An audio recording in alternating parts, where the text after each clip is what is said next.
Edhe jemi mëngjes, gëzohem gjithmonë, edhe është privilegj gjithmonë që ne mblidhemi si populli i Perëndis për të adhuruar Perëndin edhe për të dëgjuar për fjalët e Tij.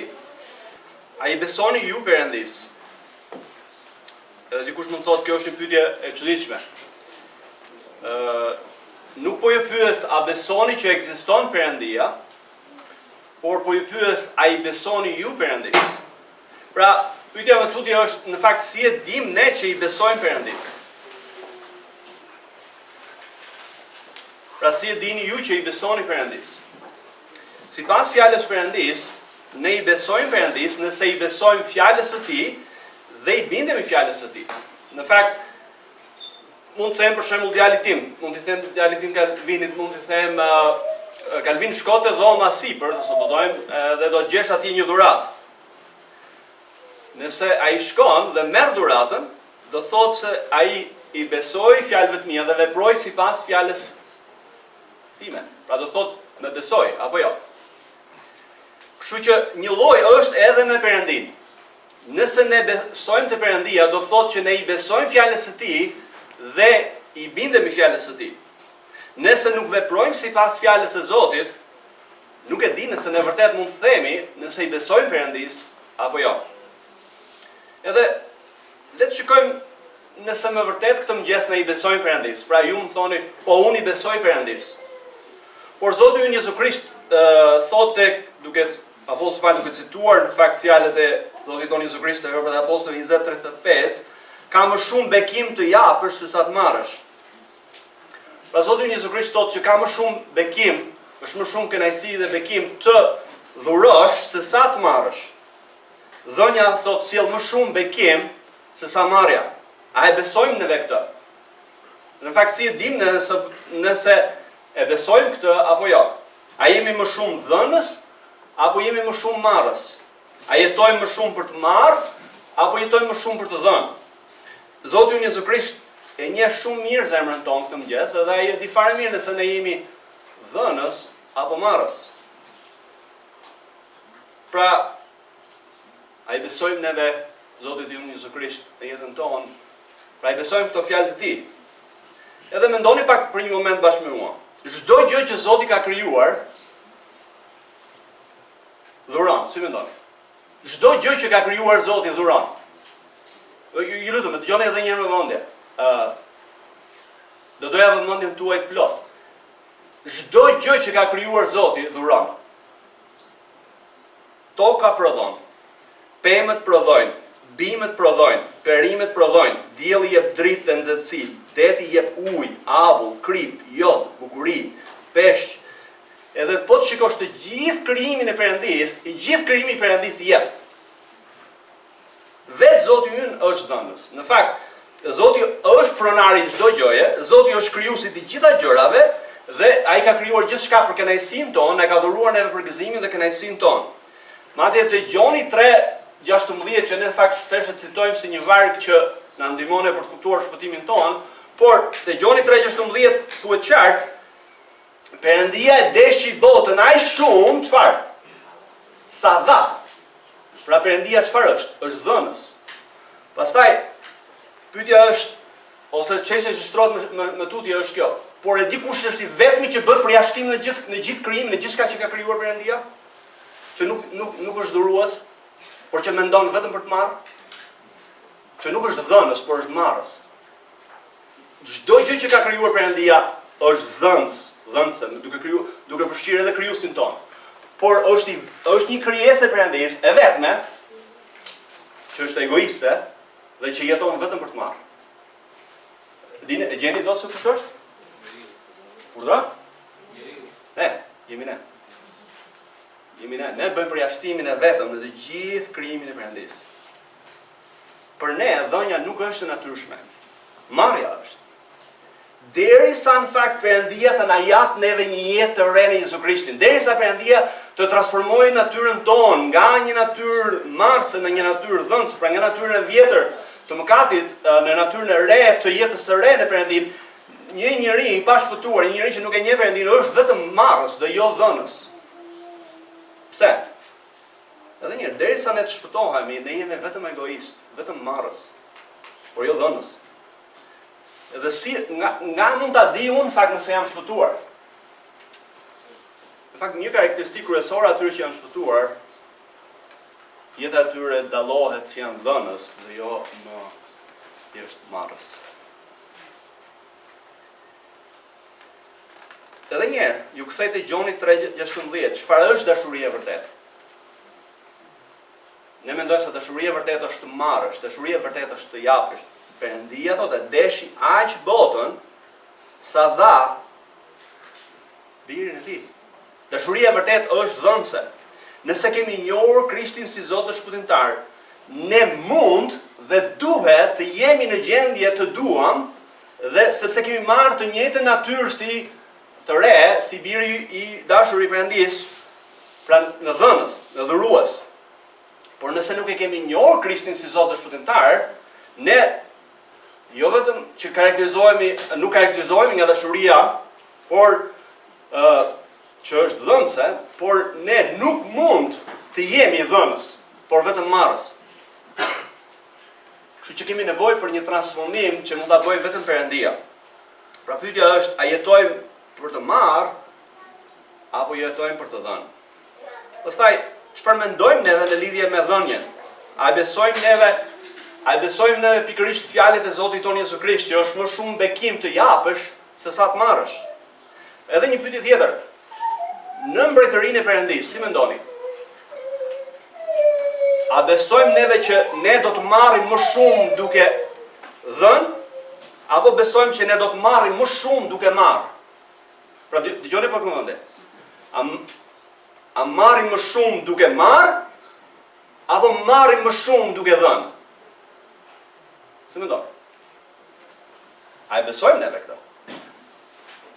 Të menduarit në mbretërinë e Perëndisë është krejt i kundërt me të menduarit në mbretërinë e kësaj bote. Imagjinoni të jetoni në botë, sigur ne të ecim çdo ditë me kokë poshtë.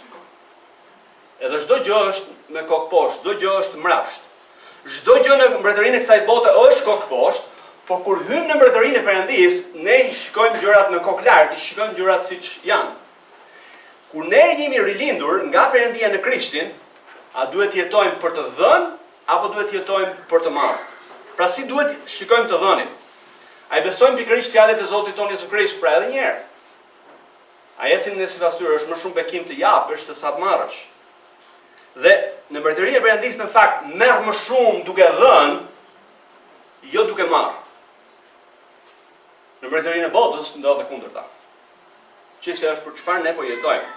Tani ne sot do të kthehemi përsëri tek letra e Gëzimit, te letra e Filipianëve, që shikoni edhe nga ekrani. Gëzimi nuk varet nga rrethanat, Jezusi është gëzimi jon. Dhe ne së bashku sot do të shikojmë gëzimi i dhënies sakrifikuese, pikërisht nga vargjet 4:11 deri në 19. Edhe siç e dini, jemi pothuajse në fund të letrës, kemi edhe një mesazh më shumë. Dhe te vargjet 10 deri 20, përmes tyre apostulli Paul ka shprehur mirënjohjen e tij të thellë për kishën në Filipim, për dhuratën e tyre bujare që ata i kanë çuar përmes Afroditit. Pra për pjesëmarrjen e tyre në shërbesën e tyre, në shërbesën e tij, të ungjillit. Tani në këtë kontekst ne kemi parë herën e kaluar vargjet 10 deri në 13 sekretin e të qenurit të kënaqur, dhe mbani mend që çfarë shpresoj që kujtohet nga mesazhi nga herë kaluar, mbani mend që së pari ai është mirënjohës për dhuratën e tyre, Zotit, sepse ai ka besim tek Perëndia që është sovran, Perëndi i mirë dhe një Perëndi që është gjithë mjaftueshëm.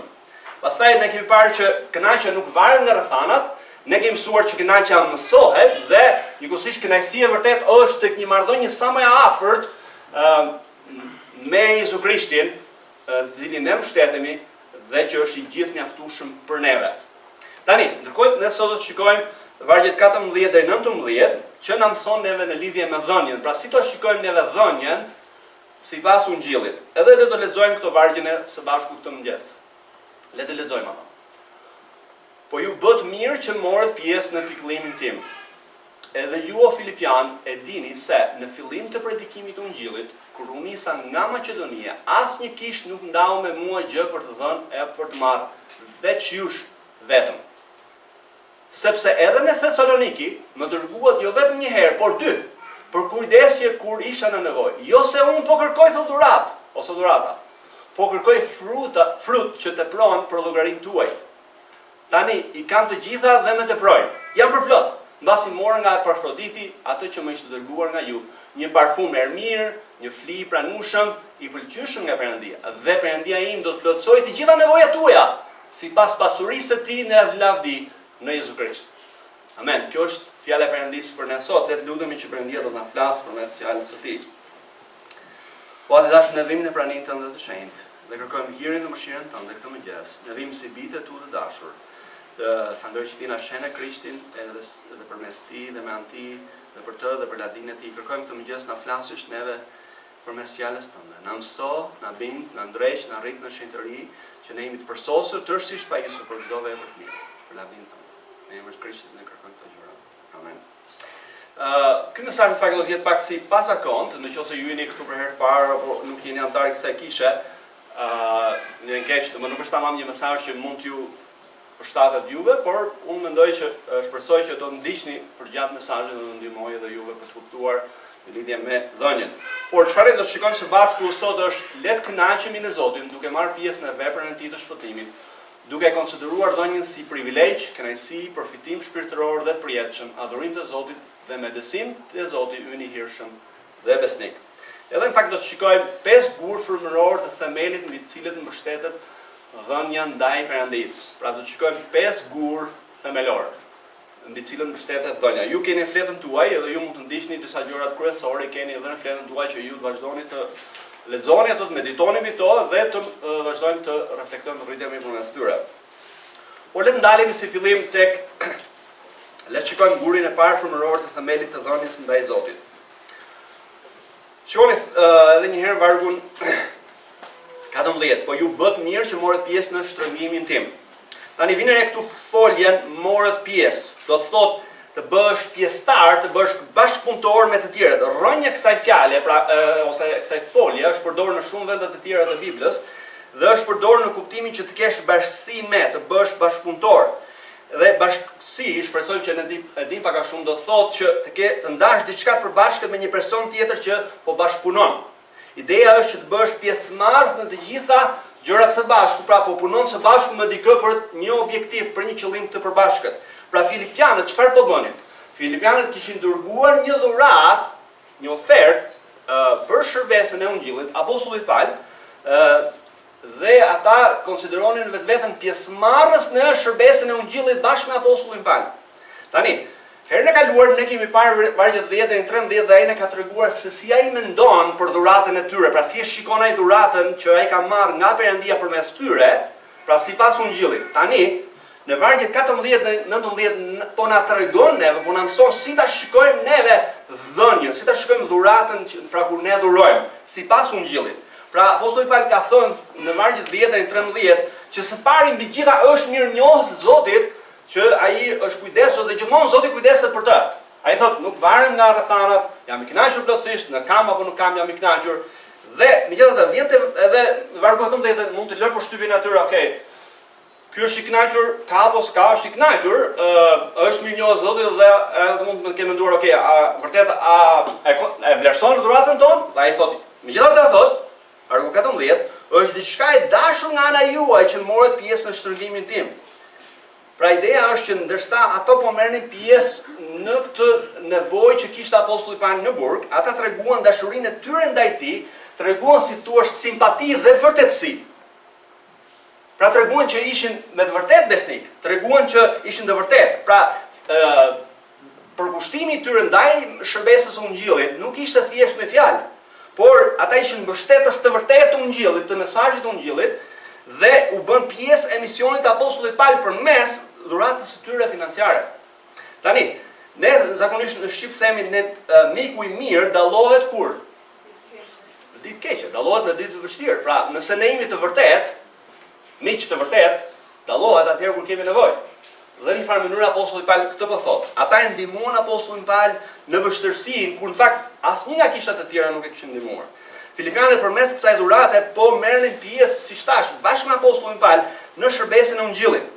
Edhe madje ai përgëzon sepse ai është mirënjohës Zotit dhe ishte i kënaqur në çdo rrethan, Por megjithatë ai përsëri thotë, ju e bët mirë që morët pjesë ashtu siç ai quan atë në shtrëngimin e tij, pra në situatën në cilën ai ndodhet. Apostulli Paul çfarë po na tregon?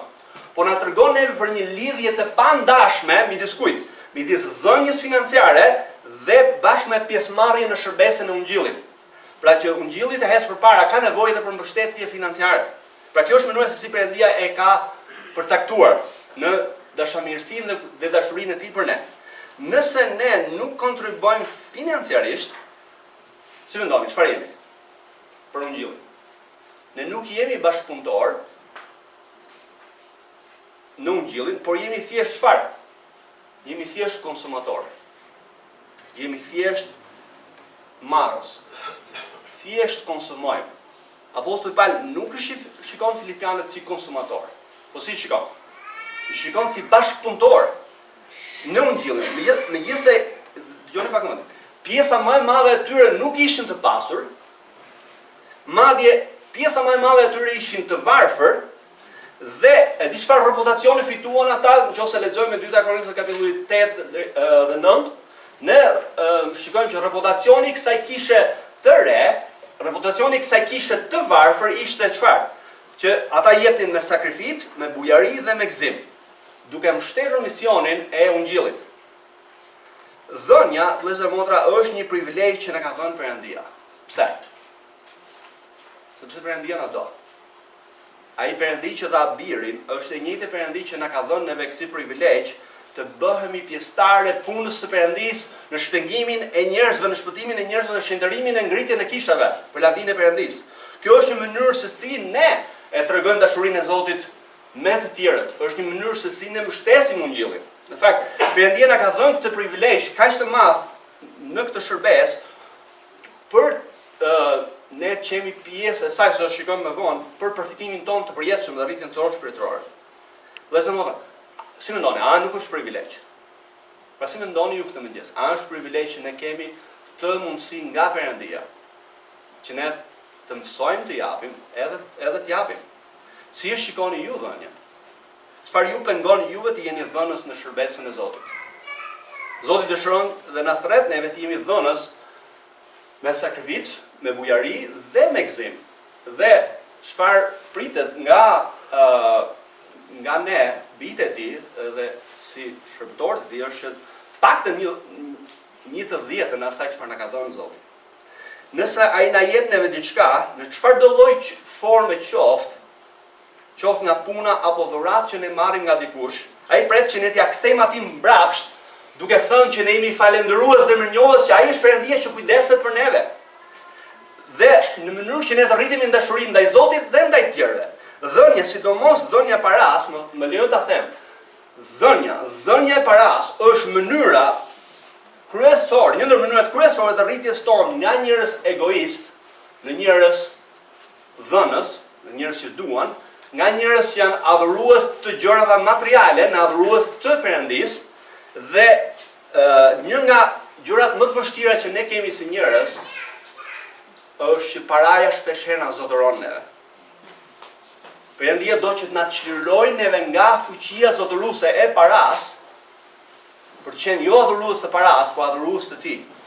Dhënia e rregullt, besnike, sakrifikuese, bujare dhe me gëzim është një ndër treguesit kryesor të rritjes tonë shpirtërore. Dhe dikush mund të thotë që 10% janë shumë. Njëherë, një person i dhuroi dikujt tjetër një shumë prej $1 milion, por i tha që ti duhet më kthesh mua tha 10% të saj.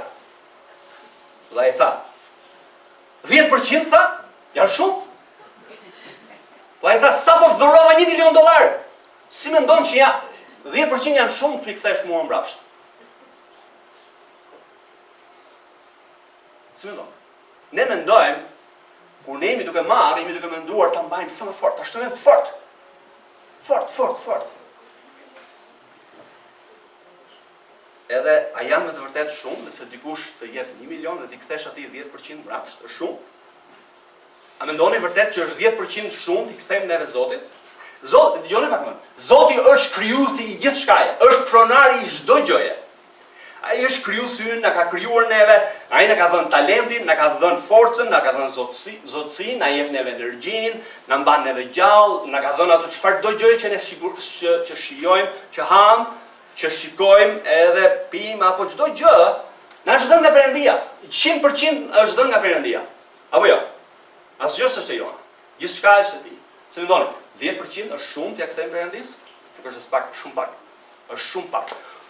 Po lexoja një libër mbi dhënien, kishte një person kishte mësuar t'i kthente Perëndis deri në 90% të gjithçka që ai kishte. Edhe ishte përsëri i pasur. Zoti na bekon që t'japim dhe dhurojmë dhe të bëhemi dhurues si Ati ynë qiellor. Zoti ynë na ka dashur neve aq shumë sa ka dhënë birin e tij. Zoti ynë Jezu Krisht na ka dhënë neve vetën e tij, se na ka dashur neve. Ne duhet të ngjajmë Atit dhe birit Zotit tonë, shpëtimtarit tonë. Pra së pari kemi parë që dhënia është një privilegj. Së dyti do të shikojmë që dhënia është kënaqësi. Shikoni vargjet 15 deri në 16. Ju lutem ndiqni nga fleta juaj, mund të jetë më kollajshme. Marrëdhënia e apostullit Paul me Filipianët duket që është një marrëdhënie shumë e veçantë, apo jo? Dhe çfarë ne shikojmë është që nuk është për të habitur që ai ka një dashuri të veçantë për ta. Apostulli Paul thotë që në fillimin e kishës Filipianët filluan ta mbështesin për hapjen e ungjillit dhe ngritjen e kishëve. Pra sa ishte një kishë e hershme. Sa po ishin bërë besimtarë, nuk kishte shumë kohë. Dhe kjo na tregohet neve mund ta shikoni vetë te Veprat e Apostujve 16:17 dhe mund ta krahasoni me 2 Korintasve 11:9. Por vimre që kur Pali u largua nga Filipia për në Thesalonik, pra për filluar shërbesën e ungjillit atje, kisha e Filipis dërgoi dhuratë Palit për shërbesën. Dhe shikoni vargun 15. Edhe ju Filipian thotë dini se në fillim të predikimit të ungjillit, pra predikimit të ungjillit në Thesalonik, pra kur predikua atje, kur u nisa thot nga Maqedonia, asnjë kishë thot nuk ndau me mua gjë për të dhënë apo për të marrë, veç jush vetëm. Shikoni pastaj vargun 16, ai shpreh, sepse edhe në Thesaloniki thot, edhe kur isha atje thot më dërguat jo vetëm një herë, por 2. Kur isha në nevojë thot më dërguat ndihmë. Pra vini re, ata ishin sakrifikues, bujar dhe kishin bërë këtë me gëzim, me kënaqësi. Dhënia për ta ishte një kënaqësi dhe një gëzim i vërtet. Kjo është çfarë karakterizon gjithë ata që e njohin Perëndin. Ata kishin besuar fjalës së Zotit Jezu Krisht, që dhënia sjell më shumë gëzim se sa marrja. Pra i besojmë neve fjalës së Jezusit këtë mëngjes. Pse Filipianët në fakt dhanë me aq gëzim dhe aq kënaqësi për veprën e Zotit dhe ndihmën për këtë shërbes të apostullit Paul. Pra ju ftoj të hapni Biblën tek 2 Korintasve kapitulli 8, vargjet 1 deri në 9. Edhe unë do t'i lexoj këto vargje, edhe do t'i komentoj disa prej tyre, edhe aty shikojmë neve një sër të vërteta të mëdha në lidhje me dhënien, në mënyrë të veçantë për këtë kishë që është një kishë model të dhënies, një kishë pra që mësojmë faktet në lidhje me këtë kishë dhe si ata janë. Në fakt ju mund të ndiqni në fletën tuaj, keni këtë përmbledhjen aty, te pika e dytë. Dhe shikoni pak më mendje. Pra e para Korintasve kapitulli 8, vargjet 1 deri në 9. Shikoni. Por ju bëjmë të ditur, thotë vëllezër, çfarë? Hirin e Perëndis që është dhënë kishave të Maqedonisë. Dhe shikoni. Sepse thotë në mes të shumë sprovash, shtrëngimi, mbushullia e gëzimit të tyre dhe varfërisë të tyre të thellë, dhe varfëria e tyre të thellë, u ka përderdhen, tepruan tej masë thotë në pasurinë e dorëgjërësisë së tyre. Pra vini re, kjo ishte një vepër e Zotit. Dhënia në fakt nuk varet nga vështirësitë, ka përcen vështirësitë. Ata ndodheshin në mes të sprovash të shtrëngimi. Shtrëngimet madje vijnë nga Zoti për të mirën tonë. Dhe vini re, ata thotë japin me gëzim dhe kënaqësi. Pra gëzimi nuk varet nga të thanat, ata gjenden në shtrëngime dhe janë të varfër, por shikoni prapë në tutje vargun 3. Sepse sipas mundësive të tyre e dëshmoj këtë dhe te mundësive të tyre thotë dhanë vullnetarisht. Pra vetëm që dhënia nuk pengohet nga varfëria, ata ishin të varfër në thellësisht, dhënia e tyre është bujare, dhënia e tyre është sipas mundësive thotë dhe për te mundësive dhe është sakrifikuese. Dhe pastaj mësojmë që është dhënie me dëshirë, pra me vullnet, që e mësojmë në fundin e vargut 3, dhe thot, dhe na u lutën, thot, pa na u ndarë, ta pranojmë dhuratën dhe pjesëmarrjen në ofertën e shenjtorëve. Pra dhënia, ata nuk e konsideruan dhënien detyrim, e konsideruan privilegj ato, po u luteshin na merr këtë dhuratë patjetër. Ne duam të kontribuojmë patjetër. Ata konsideruan favor që po bënte Perëndia që të mbështetnin punën e Perëndisë. Dhe as pak një barë. Astaj shikojmë vargun 5. Dhe jo vetëm vepruan, thot, ashtu si shpresuam, në fakt përkthimin në shqip për çudi e ka gabim, thot vepruam, jo vetëm që vepruan ashtu si nuk na hante mendja, por dhanë veten përpara Perëndisë dhe pastaj neve nëpërmjet vullnetit të Perëndisë. Pra dhënia vjen re që është adhurim. Dhënia, pastaj shikojmë në vargjet 5 deri në 6, edhe ne këshilluam Titin, thotë që ashtu si e nisi këtë vepër të hirit midis ashtu dhe ta përfundonte, është në nështrimin e drejtimin e pastorëve të kishës. Pastaj shikojmë në vargun 7, por sikurse jeni të pasur në gjithçka në besim dhe në fjalë dituri, në çdo kujdes dhe në dashurinë tuaj ndaj nesh, ashtu të kapërderdheni, thotë, edhe në këtë vepër të hirit. Dhënia, thotë, është në simfoni me virtytet e krishtera të tjera. Pra të jesh i krishterë do thotë të japësh, një ndër gjë karakteristike kryesore. Pastaj mësojmë gjithashtu që dhënia është provë e dashurisë. Vargu 8, vjen edhe një vargu 8, këtë nuk e them si urdhër, por që me anë të zellit të tjerëve të vënë në provë sinqeritetin e dashurisë tuaj.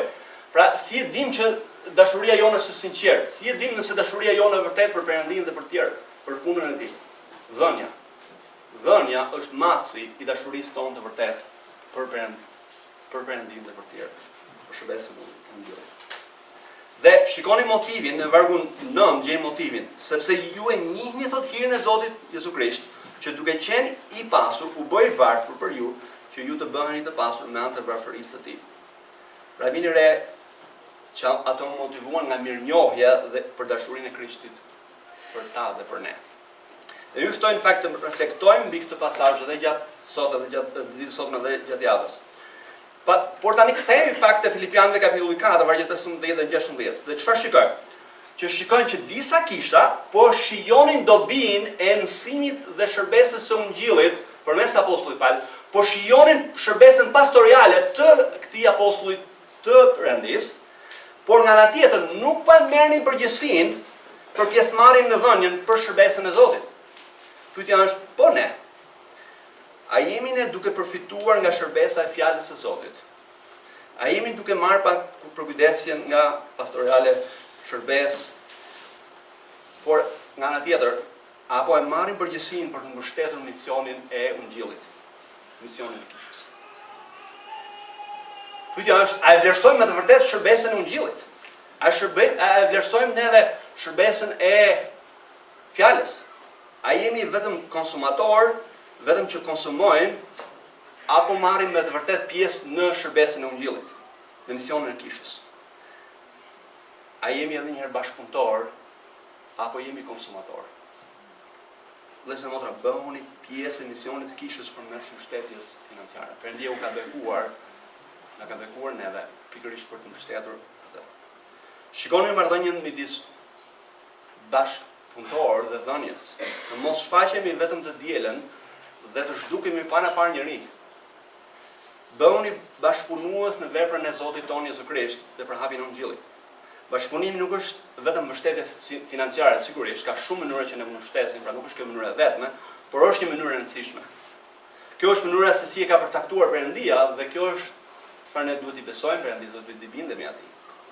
Edhe më lejon të tërheq pak vëmendjen në gjithë disa gjëra personale, sepse gjëja më e vështirë për pastorët, edhe duket, në fakt nuk duhet jetë, është që të flasësh për dhënien. Sepse duket sikur dhënia shkon te pastorët. Edhe unë për të heqë çdo lloj miraku në mendjen tuaj që ju mos pengoheni në veprën e Ungjillit, mos pengoheni rritjen tuaj shpirtëror. Me lejo të bëj disa komente, disa gjëra që ju duhet të dini personalisht për këtë kishë, edhe për mua si një nga pastorët kryesorë. Unë jam mirënjohur Zotit që ai është kujdesur për nevojat e mia, nevojat tona familjare përmes mbështetjes jo nga kjo kishë, por nga disa kisha që Zoti ka kujdesu në Amerikë në ndim të vit, mbështetja pra nuk vjen nga kjo kish. Mbështetja nuk është caktuar nga unë, me qëra fjala mbështetja është caktuar nga robi dhe nga breti që në vitin 2008 dhe nuk kanë ndodhur asnjë lloj rritje, asnjë lloj ndryshimi dhe as nuk kam pyetur dhe as nuk më bëhet vonë fare. Gjë e fundit që më vjen në mendje në këtë botë është paraja. Zoti më është dëshmitar. Jam i njohës Zotit për artën, është ajo që punon dhe ndihmon në me nevojat familjare dhe arta nuk merr asnjë lloj mbështetje financiare nga kjo kish, as nga jashtë, po e bën çdo gjë në mënyrë vullnetare, në mënyrë të kushtuar, me përkthime në çdo lloj gjëje të mundshme. Ne si familje ftojmë dhe kemi kënaqësi dhe besim njerëz të ndryshëm në familjen tonë në mënyrë të panumërt her pas here, por nuk marrim asnjë lloj ndihme financiare. Se ftojmë njerëz në për apo çfarë do llojnë. Unë vazhdimisht marr pjesë në takime, në për kafe që më duhet të paguaj për shumë persona, qoftë edhe në rast edhe në dreka, por në asnjë lloj mënyre nuk përdoren paratë e kësaj kishe as mbështetje nga jashtë. Madje duhet të them që edhe telefonin që unë paguaj, e paguaj nga paratë e mia. Nuk shfrytëzoj asnjë lloj nga paratë e kishës. Prandaj, vëllezër motra, asgjë që ne po kërkojmë si pleq, në mënyrë të shëndosh si një pastor, nuk po kërkoj për veten time. Po kërkoj që ne si kishë të marrim përgjegjësinë me mbështetjen për këtë shërbesë të kishës, sepse është kisha juaj, nuk është kisha ime. Unë mund të jem sot, edhe mund të vdes edhe sot. Nuk e di. Nuk e di. Kjo nuk është kisha ime. Kjo është e Krishtit dhe është kisha juaj. Ne jemi mirënjohës së Zotit që ka siguruar për nevojat e kishës. Por është koha vëllezër motra që gjithë secili të marrë përgjegjësinë e tij të saj, që ne mund të jemi në gjendje të shërbejmë dhe të kemi shërbesë më të plotë në këtë kishë. Ne nuk vëllezër motra, le të ju them që nuk kemi plan të vazhdojmë të marrim më shumë mbështetje nga kishat e jashtë apo nga individ për një kohë pa fund. Dhe kërkojmë që kishë të marrë përgjegjësinë e saj. Ne madje si kishë kemi nevojë që të paktën një person mund të shërbejë si pastor, të paktën një ose dy herë, një ose dy persona, shërbejë në kohë të plotë sepse nevojat janë të shumta. Prandaj besoj që Zoti po na thret neve edhe një herë që të konsiderojmë se si ne mund të dhurojmë, të japim më shumë që të kemi në gjendje që të ketë pastor kjo kishë që mund të shërbejë në kohë të plotë, që të shërbejë më mirë kishës, që të shërbejë më mirë juve, të shërbejë më mirë ungjillit. Por plani është ky që ne nuk do të marrim më financa nga jashtë për të sjellë një tjetër person të shërbejë në kishë nga financat nga jashtë. Duhet të vi nga jashtë ose do të ketë pastor tjetër në kohë të plotë. Dhe tjetra që do të them është kjo, që objektivi im si pastor i momentit të kësaj kishe është që pastori që vjen mbas meje, kurdo që qoftë edhe nesër, mos marr mbështetje nga kishat jashtë këtij vendi, por do marr mbështetje nga kjo kishë. Ose kisha nuk ka pse të ekzistojë. Nëse kisha është në gjendje të kontribuojë dhe të marrë përgjegjësinë e vet, nuk ka pse ta marrë përgjegjësinë pra një kishë tjetër jashtë vendit. Ne jemi të lumtur, jemi bekuar nga kishat e tjera, por çështja është që i takon përgjegjësia kësaj kishe. Takon neve secili. A duam që të përhapet ungjilli? Le të mbështesemi atë përmes kontributit tonë. Ne duam që të shikojmë që në mbillen kishat të tjera në Tiranë, në Shqipëri dhe në Ballkan. Por kjo do të vijë vetëm përmes dhënies sakrifikuese, bujare dhe për lavdinë e Zotit tonë Jezu Krisht, i cili është i denjë, vëllezër motra. Jezu Krishti është plotësisht i denjë që ne t'japim me sakrificë, me bujari dhe me gëzim. Ai ka derdhur gjakun e tij për ne. Dhe ai na thret neve ta mbështesim këtë. Nuk e thrasun. Kjo është thirrja e tij, ky është urdhërimi i tij. Dhe le të kalojmë tek guri i tretë themelor i dhënies ndaj Zotit, vargu 17. Dhe apostulli Paul thotë, sqaron më tutje, ashtu siç edhe unë, nuk po kërkoj dhurata prej tyre, por thotë nuk po I thotë këto fjalë sepse unë thotë kam nevojë për dhurata, ose kam nevojë thotë për këto gjëra. Por ai thotë kërkon frut që tepron për dobinë e tyre shpirtërore dhe të përjetshme. Pra apostulli Paul është interesuar për dobinë e tyre, për llogarinë e tyre shpirtërore, rritjen e tyre shpirtërore dhe për përfitimin e tyre të përjetshëm, shpërblimin e tyre të përjetshëm. Bibla mëson shumë qartë këtë gjë në shumë vende. Edhe ju keni në fletën tuaj, në shënimet që ju keni marrë, njësër pasazhe. Le të shikojmë të pasazhet e bashku. Le të shikojmë Mateu 6, 19, 20, ku Zoti Jezusi Krisht thotë kështu: Mos mlidhni thotë për vete thesare mbi tokë, ku i brejnë denja dhe ndryshku dhe ku vjetësit dhejnë dhe vjedhin. Përkundrazi, mlidhni për vete thesare në qiell, ku as tenja as ndryshku nuk prishin dhe ku vjetësit nuk shpërthejnë dhe nuk vjedhin. Pra i besojmë neve këto fjalë të Zotit tonë Jezu Krisht. Pra mos mlidhni thesare mbi tokë, por mlidhni thesare mbi qiell. Dhe le të shikojmë disa pasazhet nga fjalët e urta. Fjalët e urta 11, 24 dhe 25. Ka nga ata që shkapërderdhin thot bujari dhe bëhen më të pasur, dhe ka nga ata që kursejnë më tepër se duhet dhe bëhen gjithnjë më të varfër. Njeriu bujar do të pasurohet dhe ai që vadit do të vaditet gjithashtu. Marrësit thot do të varfërohen, dhënësit do të pasurohen, jo në kuptimin që dëgjojmë shpesh në disa rrethe të krishterë, por që Perëndia do të kujdeset për nevojat tona.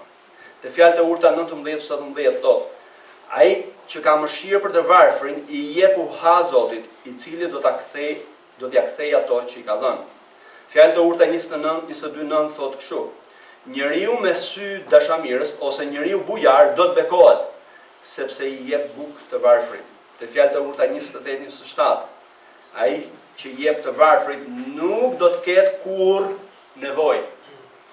Zoti Jezu Krisht tek Luka 6:38 thot kështu: Jepni dhe do t'ju jepet.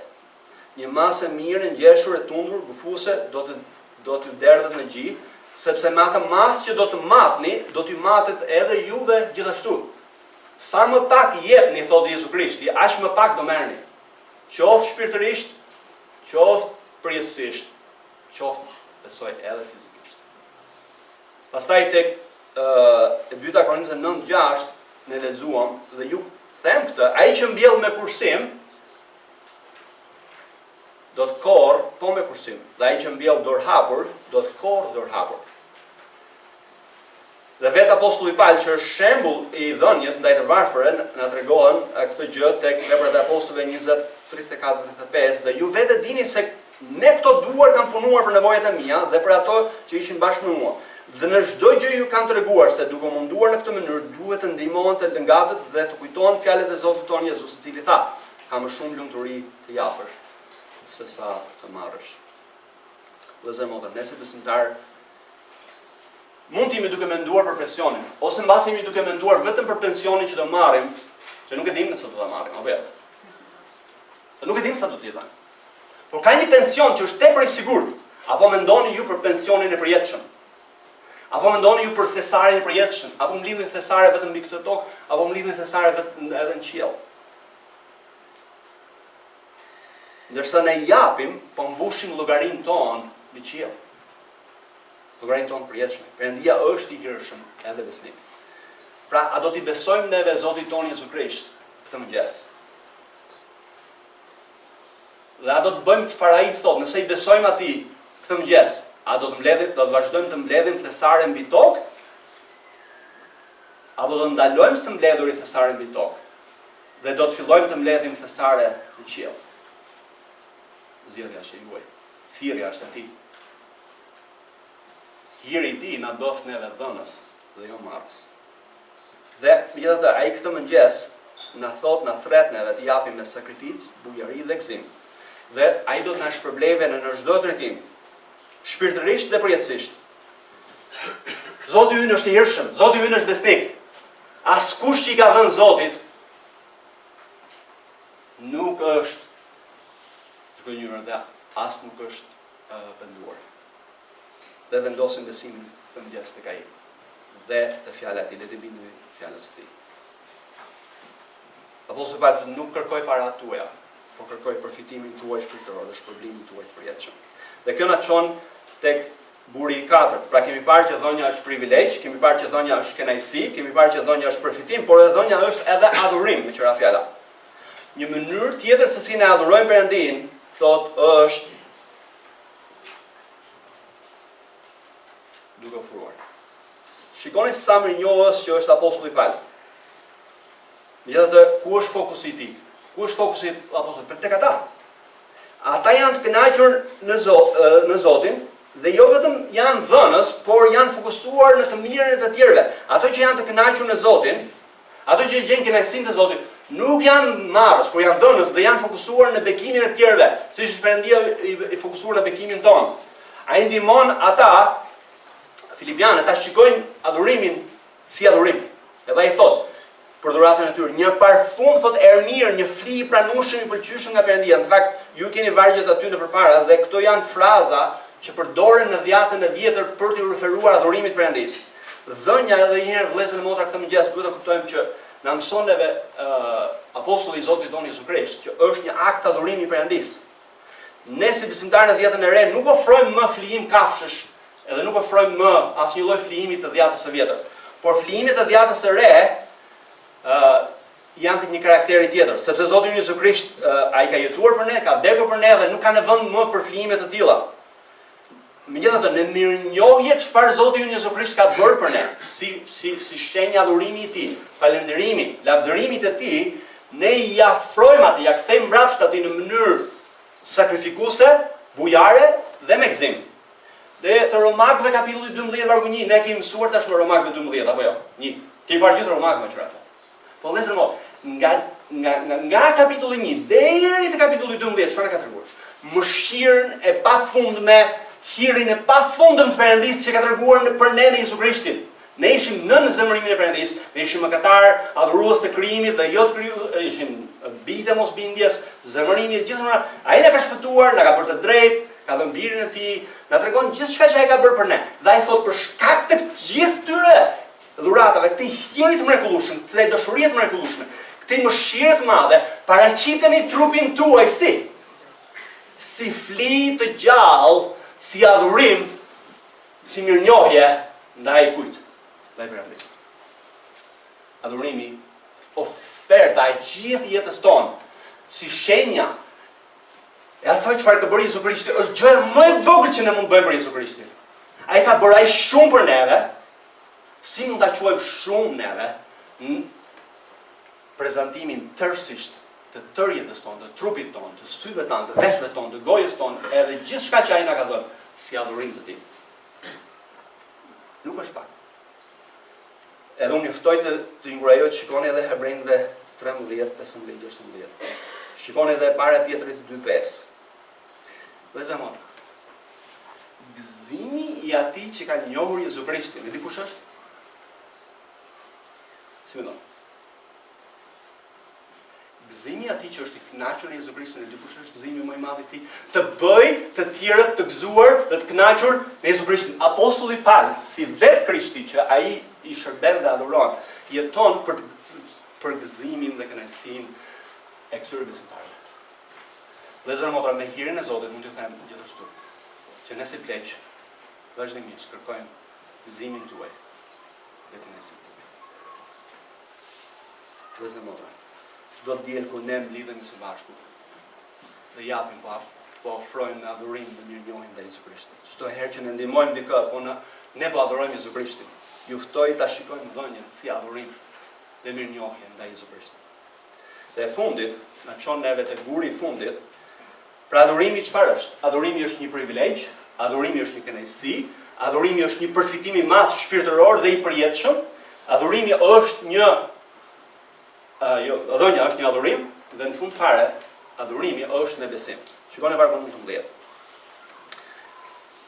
Nga vijnë shqetësimet me qëra fjala shpeshherë tona. Kemi shqetësim që nuk do të kemi mjaftueshëm apo jo? A do të nëse unë jap, a do të mbetem pa gjë? Në fakt njeriu i botës është gjithmonë duke mbledhur, pse? Sepse nuk ka besim që ai do të ketë, kështu që ai duhet të mbledh vazhdimisht. Sepse beson, duke mbledhur sa më shumë, do të ketë sa më shumë. Por Jezusi thotë, jo i marr, thotë. Mbretëria e kësaj bote i shikon gjërat pa perëndim dhe gjërat i shikon kokë poshtë. Mbretërinë e Perëndisë ne i shikon gjërat kokë lart dhe si duhet. Ne jemi në Krishtin bërë dhënës. A duhet të shqetësohemi nëse nuk kemi? që nuk do të kemi, falni. As pak. Apostulli Paul shikoni se çfarë thotë. Ai thotë që duhet japim me besim te Perëndia që ynë që është sovran, i mirë dhe besnik dhe sigurues. Shikoni vargun 19. Dhe Perëndia im thotë do të plotësoj të gjitha nevojat tuaja sipas pasurisë së tij në lavdi në Jezu Krishtin. Perëndia im thotë është kujdesë për gjitha nevojat e mia, nuk më ka lënë mua qoftë edhe një moment të vetëm. Dhe i njëjti Perëndi thotë është besnik edhe ndaj jush, thotë, dhe ai do të plotësoj të gjitha nevojat tuaja. Edhe nevojat tona. Ai është i hirshëm edhe besnik. Perëndia thotë do të plotësoj nevojat tona sipas pasurisë së tij në lavdi në Jezu Krishtin. Dhe sa e madhe është pasuria e tij në lavdi në Jezu Krishtin me qira fjala, masa. Në fakt, ai është pronari i gjithçkaje. Ai na ka dhënë të gjitha gjërat në administrimin tonë dhe për gëzimin tonë, të përdorim sa më mirë për lavdinë e tij dhe në shërbim të shërbesës së tij. Perëndia nuk do të sigurojë për lakmit tona, por Perëndia do të sigurojë për nevojat tona, për gjitha nevojat tona. Dhe shpreha edhe një herë, sipas pasurisë së tij në lavdi në Jezu Krishtin, zbulon masën e plotësimit të nevojave të besimtarëve, pra ai do të bëjë në përputhje me këtë pasuritë të lavdisë së Perëndisë në Jezu Krishtin. Dhënia e Perëndisë në besimtarëve është në përputhje pra pikërisht me këtë pasuri të tij në Jezu Krishtin për neve. Sa e madhe është kjo pasuri? Është e pafundme. Në fakt nuk kemi kohë që të ndalemi, por dhjata e re flet vazhdimisht që gjithçka e pasurisë së Perëndisë për ne është në Jezu Krishtin. I keni pasazhet në fletën tuaj të saj. Çfarë po na thot apostulli Paul? Apostulli Paul jo vetëm që ka nevojë këtu parasysh nevojat materiale, por ka parasysh edhe besoj edhe gjitha nevojat tona shpirtërore.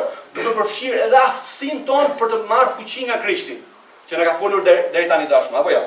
Perëndia është siguruesi ynë dhe i takon atij gjithë lavdia. Ai siguron dhe kujdeset për gjithçka në jetën tonë. A do të kursej Perëndia në një gjë tjetër, nëse ai ka dhënë birën e tij për ne? Ai ka siguruar për nevojën tonë më të madhe. Cila është nevoja jonë më e madhe? Është shpëtimi. Si mendoni, nuk do të kujdeset Perëndia tashmë që kur ne ishim mëkatar, ai u kujdes për ne, por tani që jemi bijtë e tij dhe dha birën e tij për ne, a nuk do të kujdeset për ne? Shikoni vëllezër motra sa herë ju të ndoheni për besuar që Perëndia nuk kujdeset për ju. Shikoni në kryq si ai është kujdesur për nevojën tuaj më të madhe, për nevojën tonë më të madhe. Ky është motivi në fakt që i dhënies që duhet të motivojë edhe ata edhe neve. Ne duhet të mbajmë mend premtimin te 2 Korinthëve 9, vargu 6 deri 15 ja lexuam pak më herët, por në mënyrë të çan vargu 6. Ai që mbjell me kursim do të korrë me kursim, por ai që mbjell me bujari do të korrë me bujari. Vetë apostulli Paul është shembull i këtij premtimi të gjallë, që besoi tek Perëndia që është sovran, i mirë dhe i hirshëm dhe besnik. Pra le të vendosim besimin tek Perëndia dhe jo te vetja. Megjithatë apostulli Paul mbani mend që ai kishte mësuar të ishte i kënaqur edhe në bollëk, edhe kur nuk kishte. Pse? Sepse Krishti është i mjaftueshëm për ne. Pra ne mund të vendosim vëllezër motra besimin tek dora kujdese e Perëndisë këtë mëngjes. Që ai është besnik dhe ai do kujdeset për çdo nevojë tonë. Pra nuk kemi frikë pse të japi. Sepse kush është ati ynë qiellor? Kush është ati jon? Është Perëndia. Që zotëron gjithçka, që ka gjithçka. Gjithçka është në dorën e tij. Si mund mos kemi besim tek ai? Ai është kujdesur dhe do të kujdeset dhe do të na shpërblejë edhe plotësisht. Ai kujdeset për shëndetin tonë, kujdeset për gjërat tona, që të mos prishin e gjithë më radhë. Unë her pas here jam përpjekur të kursej. E dini çfarë Zoti më ka treguar? Që ai kujdeset për mua. Kur unë kam kursyer këtej, unë e kam ruajtur këtej, por të hapur një vërim këtej, edhe e gjitha që unë kam kursyer, edhe më shumë se ai që kam kursyer, ka shpërthyer në krahun tjetër. Dhe Zoti më ka treguar që ti do të besosh tek mua, jo tek vetja jote. Kjo do të thotë që nuk duhet kursejmë, por kursimet e panevojshme. Kur vjen puna për paran, ne kemi frikë apo jo? Jemi frikacak të mëdhenj, jemi burracak. Apo jo, si më do? Jemi trima? Jo, nuk jemi. Sepse e shtrëngojmë kaq shumë paran, sa kemi frikë ta lëshojmë. Dhe duke sikur paraja na zotëron neve, dhe jo Jezu Krishti. Ne duhet kujtojmë premtimet e mrekullueshme të Perëndisë, të Hebrejve 13:5. Mos keni thot lakmi, sepse është Zoti që kujdeset për ju. Zoti Jezu Krisht pastaj te Mateu 6 thotë që ne duhet të kemi besim te Atin qiellor që ai kujdeset thot për zogjt e qiellit, thotë që nuk punojnë atë, ai kujdeset për ta. Pastaj thotë gjithashtu që s'duhet të shqetësohemi as çfarë am as veshim, as çfarë do të kemi, pra nuk po thotë që nuk do të punojmë me qira fjala, por po thonë mos shqetësoni, që është gjë tjetër, sepse për këto gjëra thotë shqetësohen kush? Paganët, jo besimtarët. Por ai thotë çfarë thotë për neve? Mateu 6:33. Por para se gjithash kërkoni mbretërinë e Perëndisë dhe drejtësinë e tij dhe të gjitha këto gjëra do t'ju shtohen. Pra vëllezër, cili duhet të jetë shqetësimi vetëm i jonë si besimtar? Kërkoni para se gjithash mbretërinë e drejtësinë. Le të shqetësohemi të i pëlqejmë Perëndisë. Le të shqetësohemi që të bëjmë atë çfarë i pëlqen atij. Le të shqetësojmë atë çfarë është më e mira për lavdinë e Perëndisë. Pastaj te Romakëve 8:32 thuhet përsëri, sepse ai që nuk e kurseu birin e vet, por e dha për të gjithë ne, çysh nuk do të na dhurojë të gjitha gjërat bashkë me të. Para disa javësh ne mësuam në lidhje me kapërcimin e shqetësimeve te Filipianëve 4:6-9, apo jo? Dhe ne duhet ta zbatojmë pikërisht këtë pasazh, vargjet pak më sipër në lidhje me paranë që ne nuk duhet shqetësohemi. Kur përballemi me shqetësimin, le t'ia derdhim të shqetësimin neve Perëndisë. Vëllezër motra, është e vërtetë që secili prej nesh ndeshet me nevoja, apo jo? Por le të dorëzojmë të gjitha nevojat tona me lutje, çfarë do qofshin ato tek Perëndia. Le ta falenderojmë madje Perëndin që ai është i hirshëm dhe besnik, që ka kujdesur për nevojën tonë më të madhe, të kujdesur për gjitha nevojat tona. Le ta falenderojmë Zotin për situatën në cilën ne ndodhemi dhe le të mendojmë dhe veprojmë sipas Ungjillit. Le të mësojmë pra sekretin e kënaqjes që na ka mësuar tashmë apostulli Paul tek vargja 10 deri në 13. Dhe mbani mend edhe një herë, vëllezër motra, lidhjen e pandashme midis dhënies dhe bashkëpunimit, që ne do të jemi bashkëpunues, që do marrim pjesë në shërbesën e Ungjillit. Perëndia na ka bekuar neve për këtë qëllim. Pra le të shikojmë dhënien si kujt, si në mënyrë. Le ta shikojmë dhënien pra sipas kujt, sipas Ungjillit. Që do thotë, dhënia është çfarë?